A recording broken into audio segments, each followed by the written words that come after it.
Salut tout le monde, c'est Mush, le pirate qui vaut 145 millions de berries. Aujourd'hui, deuxième épisode de 15 faits surprenants sur One Piece. Je ne serai pas seul sur cette vidéo, car je serai en présence de Big Mom Amy. Allez vous abonner à sa chaîne pour augmenter sa prime. Faites-la dépasser les 1000 abonnés le plus vite possible. Le lien est dans la description. Donc vas-y Mama, je te laisse te présenter. C'est moi, Big Mom Amy, la mama préférée à ton daron, la Yonko qui pèse le plus, la mama la plus canon du YouTube game. Sans plus attendre, on peut commencer. Dans la marine, nous n'avons vu aucun membre utiliser le haki des rois. On s'est donc mis en tête que le haki des rois était propre à certains pirates, cependant nous avons appris très récemment que Sengoku maîtrisait le haki des rois. On comprend ainsi parfaitement pourquoi il était amiral en chef de la marine.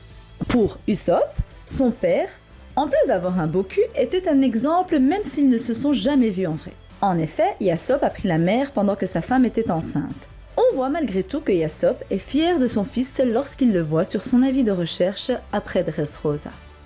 Vous connaissez bien évidemment Beppo de l'équipage de l'eau, mais souvenez-vous de Faust dans l'équipage de Hawkins. Faust est un Minx et ainsi on pourrait croire qu'il vient de Zo, comme les autres Minx. Cependant, on a appris qu'il venait de North Blue. C'est assez étrange et cela implique qu'il y a des familles venant de la tribu des Minx qui n'habitent pas sur Zo. Lors de la bataille d'Edward, une bataille opposant la flotte de Shiki le Lion d'Or à l'équipage de Goldie Roger, nous pouvons voir que Shanks est déjà dans mon lit.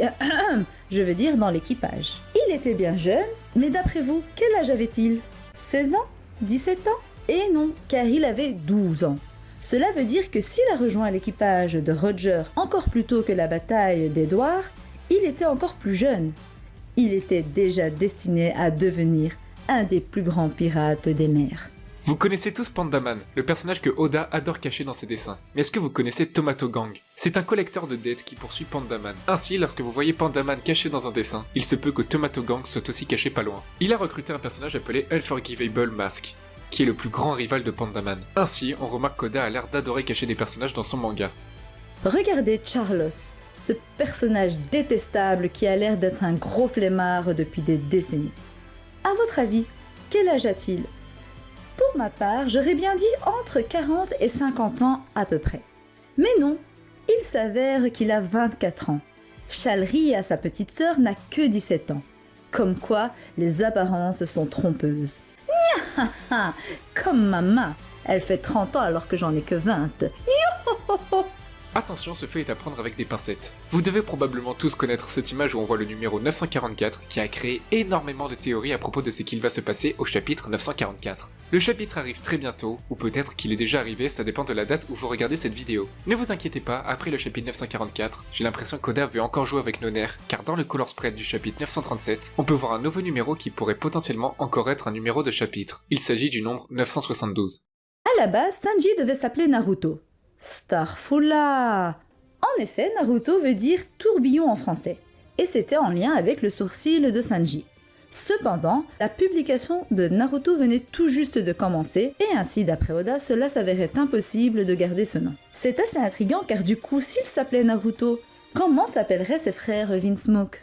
Oda est souvent très ingénieux lorsqu'il choisit des noms pour ses personnages. Certains noms sont inspirés de personnages historiques, d'autres font référence au pouvoir des personnages. Mais parfois, Oda s'amuse à faire des jeux de mots avec les noms. Vous ne vous souvenez probablement pas de lui, mais ce personnage apparaît à Impel Down, et on le voit dire qu'il ne veut pas prendre le risque de s'évader de la prison car c'est trop dangereux. Et comment s'appelle ce personnage ? Il s'appelle Anzengaina, et quand on le traduit cela signifie « préfère être en sécurité ». Comme quoi, depuis sa naissance, il avait prévu de ne pas prendre de risques. Speed Jill était le commandant de la 14e flotte de Barbe Blanche. Il s'avère qu'il est le personnage le plus rapide de cet équipage. On le voit notamment lorsqu'il esquive une attaque de Kizaru alors que celui-ci a la faculté de se déplacer à la vitesse de la lumière. En tout cas, on peut dire qu'il porte bien son nom. Je me demande même combien de temps il met à... bref. Saviez-vous que l'équipage de Trafalgar Law faisait référence au monde polaire ? En effet, tout d'abord, il y a Beppo qui est un ours polaire, un membre s'appelant Penguin qui veut dire pingouin, son nom est d'ailleurs marqué sur son chapeau, un autre membre qui s'appelle Chachi, qui veut dire orc en japonais, le chapeau de l'eau fait penser à un phoque, et d'ailleurs, Trafalgar Law vient de North Blue. Regardez Tsuru. Cette vice-amirale de la marine est assez âgée. Elle a 76 ans. Mais ce qui nous intéresse là, c'est sa taille. À la voir comme ça, on pourrait croire qu'elle est assez petite. Cependant, il faut savoir que Tsuru mesure 2,04 m. Cela implique que si on la met à côté de Luffy, on aurait cette différence de taille. Bon, elle n'arrive quand même pas à la cheville de Mama. Dans la vivre carte de Roger, on apprend que le chapeau de paille de Roger est similaire à celui de Luffy. Cependant, il n'est pas indiqué clairement qu'ils sont exactement les mêmes. Ainsi, ça pourrait impliquer qu'il y ait deux chapeaux de paille différents. D'ailleurs, regardez la forme du chapeau de paille de Roger et celui de Luffy. On voit qu'ils n'ont pas la même forme et par conséquent, ça expliquerait la présence d'un chapeau de paille à Marie-Joise. Voici Barbe Rose. On pourrait supposer que sa barbe est rose, mais c'est pas forcément important. Qui sait, peut-être qu'il a des poils roses autre part. Voici Barbe Brune. Il a bel et bien une barbe brune. Ensuite, voici Barbe Noire, appelée comme ça grâce à la couleur de sa barbe. Et voici Barbe Blanche qui n'a pas de barbe. Cela peut sembler étrange qu'un pirate appelé Barbe Blanche ne porte qu'une moustache. Mais en fait, en japonais, il est appelé Shirohige. Shiro qui veut dire blanc et hige qui veut dire pilosité faciale. Et bon, il faut admettre que c'est quand même plus classe de s'appeler Barbe Blanche que pilosité faciale blanche, ou moustache blanche, ou Babtou moustache.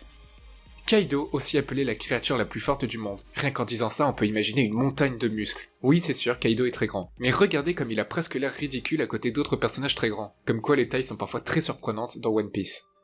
Maman. Voilà, bande de petits bâtards, Maman retourne de là où elle vient.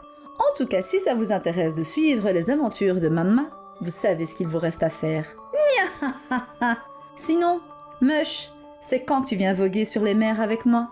Voilà pour cette vidéo, allez tous vous abonner à la chaîne de Big Mom Amy, ça me ferait super plaisir. Elle fait des vidéos super cool à propos de One Piece en y ajoutant sa petite touche d'humour. Le lien de sa chaîne est dans la description. Vous pouvez me soutenir en allant sur mon Utip, il suffit de regarder une petite pub de 30 secondes. Merci beaucoup à tous ceux qui le font. Si la vidéo vous a plu, n'oubliez pas le pouce bleu, on se retrouve pour une prochaine vidéo. Ciao tout le monde!